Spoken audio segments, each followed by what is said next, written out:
بسم الله الرحمن الرحيم. Ислам онлайн аудио сабақтар жинағы.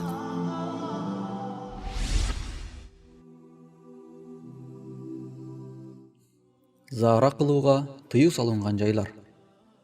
Абу Хурайра радиаллаху анху риваят кылган хадисте пайгамбар саллаллаху алейхи вассалам айтты: لا يبولن أحدكم في الماء الدائم ثم يغتسل منه.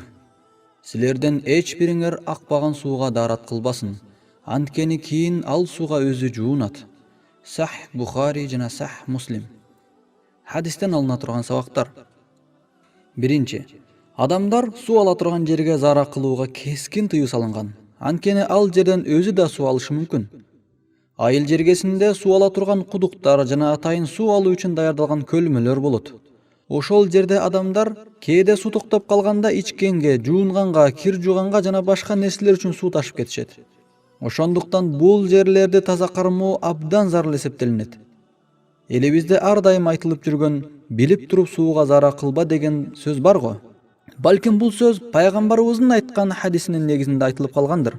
Себеби биздин ата-бабаларыбыз эзелтеден дин шариятты бекем карманышкан. Экинчи, адамдарга зыян берүүнү шарият арам кылган. Зыян берүүнүн кандай гана түрү болбосун, алардын баарына кескин түрдө тыюу салынат. Эгерде адам пайгамбарыбыздын айткан насаатына моюн сунбай, адамдар пайдалануучу көлмөлөргө зара кыла турган болсо, анда анын кылганы башкаларга зыян берүү болот. Адам өзгөлөргө да, өзүнө да зыян бербеши керек. Үчүнчү, элдин каргышына калтыра турган иштерден жана ошол ишке алып бара турган себептерден алыс болуу абдан зарыл.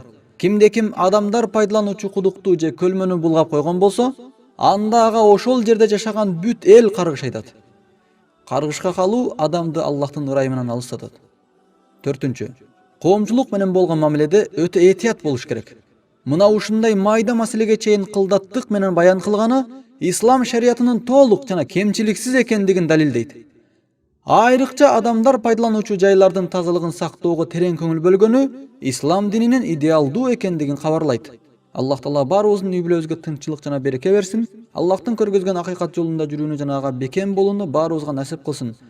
Пайгамбарыбыздын айткан усуяттарына моюн сунуп, аны иш жүзүнө ашырууну Аллах Таала бизге жеңил кылсын. Өзгөлөргө зыян берип коюп, каргышка калуудан бизди Аллах сактасын.